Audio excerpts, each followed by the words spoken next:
banyak cahaya, banyak penyimpan ilmu. Cobalah diteliti para aulia dahulu itu ada berapa puluh ribu zikirnya.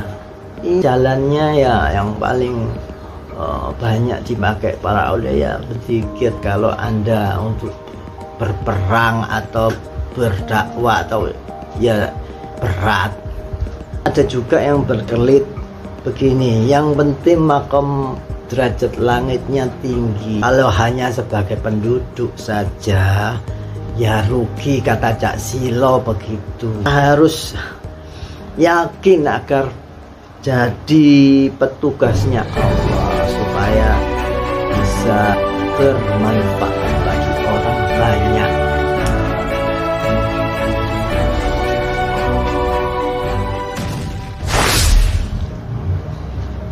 Assalamualaikum warahmatullahi wabarakatuh. Alhamdulillahirabbil alamin.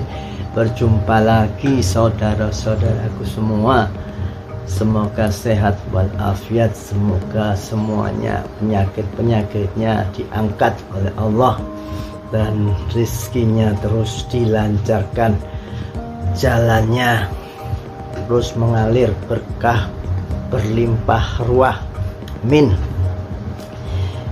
Alhamdulillah, kali ini kita membahas topik kegaiban ilmu, masih seputar efek kegaiban, supaya kita semua itu semakin yakin, menambah keimanan kita. Iman itu yakin, ya percaya, ya bukan pada hal-hal yang logika saja, bahkan di luar logika ya, karena rukun iman itu semuanya masalah kegoiban semua. Ada satu yang maha goib yang kita sembah, yang kita tuju. Yang pertama adalah sebagai pembuka, yakni kita bahas dalilnya, karena orang zaman now itu kalau nggak ada dalil tak mudah percaya. Ada dalil pun mesti ditanyakan macam-macam. Jangan, ya kita belajar untuk mempercayai apa yang disampaikan ajaran-ajaran Rasul, yakni dalil amalan. Ilmu itu kan sumber cahayanya adalah, penyimpannya adalah cahaya ya. Penyimpan ilmu itu cahaya, sehingga amalan-amalan itu bisa yang benar, ini yang akan mengeluarkan cahaya. Dalilnya apa? Ya, dalil amalan menciptakan cahaya adalah sesuai hadis riwayat Bukhari, yakni tiada seorang hamba yang berwudu dengan sempurna, melainkan Allah ciptakan dari tiap tetes air wudhunya seorang malaikat yang memohon ampunan sampai hari kiamat. Nah, ini artinya tiada seorang hamba ya. Jadi ya, harus menjadi hamba dulu, berarti orang-orang yang mukmin ini. Kalau orang-orang yang awam ya, yang belum masih dalam tata cara syariat itu biasanya masih sembarangan wudhunya, tidak wudhu secara syariat dan hakikat. Karena ini disebut hamba, maka ini adalah tentang keimanan. Berarti ini orang-orang mukmin ya. Wudhu dengan sempurna. Nah, wudhu dengan sempurna itu adalah menyertakan hakikat, syariat dan hakikat. Hakikat itu apa? Sambil mengingat Allah, menghadirkan Allah dalam di titik-titik latifah ketika wudhu ya. Itu kalau yang ingin tahu silakan cari videonya, ada itu sudah ditampilkan.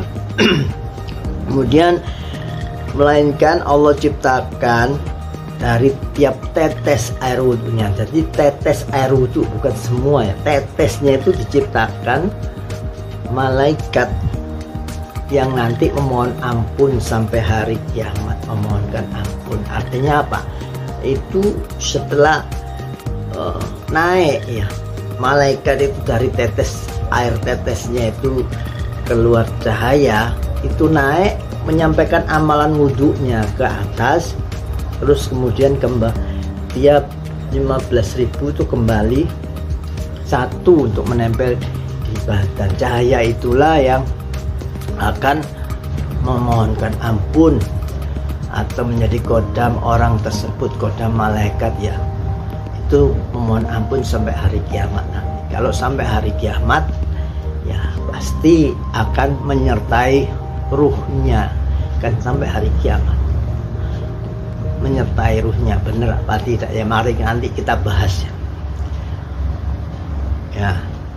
Jadi itu dalilnya bahwa amalan yang benar, dicontohkan Kanjeng Nabi itu wudhu, tapi amalan-amalan lain juga begitu, sholat, zikir, kemudian apalagi macam-macam lainnya.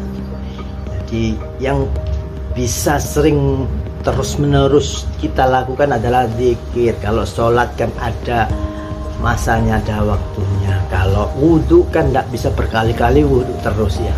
Yang bisa kita lakukan banyak itu wudhu dan zikir dan membaca Al-Quran. Kemudian yang kedua adalah definisi topiknya. Jadi ini pembahasan kali ini adalah karena ada pertanyaan bagaimana caranya bisa cepat paham. Jawabannya itu adalah harus sering-sering berdoa meminta diberi pemahaman Allah. Karena itu datang pemahaman itu hanya dari Allah. Makanya jangan marah, iri, dengki sama orang pintar, karena hakikatnya yang memberikan kepintaran itu, pemahaman itu Allah. Nah, setelah doanya orang tadi itu dikabul, ya minta dipahamkan Allah, dikabul, biasanya Allah akan membuat orang itu tadi senang berzikir atau wirid sambil mengingat Allah. Kenapa? Karena zikir itu bisa mendatangkan banyak cahaya yang menempel di badan. Cahaya inilah nanti penyimpan pemahaman atau ilmu-ilmu. Semoga paham. Maksudnya seperti itu. Di nomor 3 kita bahas benang merahnya apa. Nah, ada pertanyaan baru ini, apakah orang umum yang pintar itu juga ada pasukan cahayanya? Nah, jawabannya ini adalah panjang. Ini masuk ranah tadabbur. Ya, anggap saja pendapat sementara sampai ada penjelasan empiris yang baru nanti ya. Tadabbur itu bukan 100% kebenaran. Jadi jawabannya begini. Manusia itu kan ada 9 ruh, 9 ruh. 1 ruh utama atau idofi, kemudian 8 ruh pendamping yang berasal dari masa lampau. Ruh pendamping itu ya, ruh pendamping itu bertugas mendampingi manusia ya, itu supaya dia itu naik derajatnya, bisa naik derajat. Kalau orang yang didampinginya itu naik terus derajatnya, kalau tidak ya tidak naik derajat. Jadi itu penjelasannya. Nah 8 ruh pendamping orang pintar inilah yang sudah punya banyak pasukan cahaya. Jadi ruh pendampingnya itu memang sudah ada banyak cahaya dulunya. Jadi seperti itu, amalannya sudah ada banyak yang benar atau diberi Allah cahaya yang banyak. Jadi seperti itu.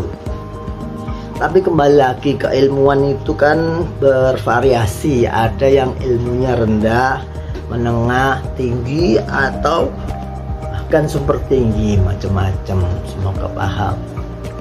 Jadi kenapa orang sudah dari awal, dari muda itu sudah pintar? Karena di dalamnya sudah ada mengandung banyak cahaya. Nah itu ya. Nah kemudian bagaimana solusi untuk kita ini ya, pembelajaran pemahaman untuk kita supaya bisa dapat manfaat dari pembahasan ini adalah bagaimana caranya mengakses memori internal dari 8 ruh pendamping itu. Nah selama ini manusia pintar yang awam itu hanya bisa menggunakan kuota memori ruh pendamping itu yang memang besar, hanya menggunakan kuotanya saja yang diakses, tapi itu file-file yang baru dari pembelajaran kehidupannya. Jadi sejatinya ada banyak hidden file tersembunyi dari ruh pendamping yang belum bisa diakses selama ruhnya belum aktif. Nah makanya jalan Thorekoh itu adalah sebuah jalan untuk menembus alam rohani supaya jati diri dari ruh-ruh pendamping itu aktif, sehingga kita semua dari 9 ruh itu aktif, banyak yang aktif, sehingga bisa tampil menjadi para petugasnya Allah. Semoga paham. Jadi seperti itu ya, harus aktif dulu ya supaya bisa paham. Jadi kalau nggak aktif ya tambah mandiri untuk cahaya, tambah sendiri. Kita harus terus sering berzikir. Jadi jangan berhayal bisa banyak paham jika malas berzikir, karena amalan berzikir itu yang paling murah, yang paling mudah, tapi yang banyak orang tidak mau melakukannya. Ya daripada sholat ribuan kali ya mending dikir aja puluhan ribu, ratusan ribu kali, maksudnya seperti itu. Dan ini hanya bisa dilakukan biasanya bagi orang-orang yang makomnya sudah tajrid ya, sudah menjauhi dunia, keduniaan, bukan dunia, keduniaan maksudnya. Nah dari sini kita itu harus yakin supaya bisa menyiapkan banyak cahaya, supaya ada banyak penyimpan ilmu. Cobalah diteliti para aulia dahulu itu ada berapa puluh ribu zikirnya. Iya, jadi jalannya ya yang paling banyak dipakai para aulia ya berzikir, jalannya berzikir. Kalau Anda untuk berperang atau berdakwah atau ya berat, zikir aja kok masih berat, apalagi yang berdakwah seperti itu ya. Jadi selain itu ada juga yang berkelit begini, yang penting makom derajat langitnya tinggi. Nah langit tinggi sekalipun kalau hanya sebagai penduduk saja ya rugi, kata Cak Silo begitu. Ya harus yakin agar jadi petugasnya Allah supaya bisa bermanfaat bagi orang banyak. Semoga paham. Jadi yang terakhir nomor 5 adalah kesimpulannya. Poin bahasan kita kali ini adalah mari kita semua berlomba-lomba menuju Allah atau fafiru illallah. Nah itu kata artinya adalah berlari, bukan santai-santai. Ya, kedua adalah carilah waktu untuk bertafakur. Dulur-dulur, saudara-saudaraku semua, tafakur ya, introspeksi diri, bahasa kerennya gitu ya. Untuk apa? Untuk meneliti kehidupan Anda sendiri. Apakah sudah fafiru ilallah atau hanya seolah-olah saja menuju Allah, atau hanya diam jalan di tempat, atau bahkan malah menjauh dari Allah. Ciri-cirinya menjauh dari Allah, masih jauh itu biasanya terus diingatkan untuk kembali ke Allah dengan banyak masalah-masalah terus-menerus yang rumit agar bisa kembali ke Allah, mendekat kembali. Itu ciri-cirinya. Ini tadabbur ya, bukan kebenaran sejati, tapi biasanya. Demikian, semoga 1-2 kata dari saya bermanfaat bagi dulur-dulurku semua. Jangan lupa selalu bahagia apapun kondisinya, dan puter terus tasbihnya. Wabillahi taufik wal hidayah. Wassalamualaikum warahmatullahi wabarakatuh.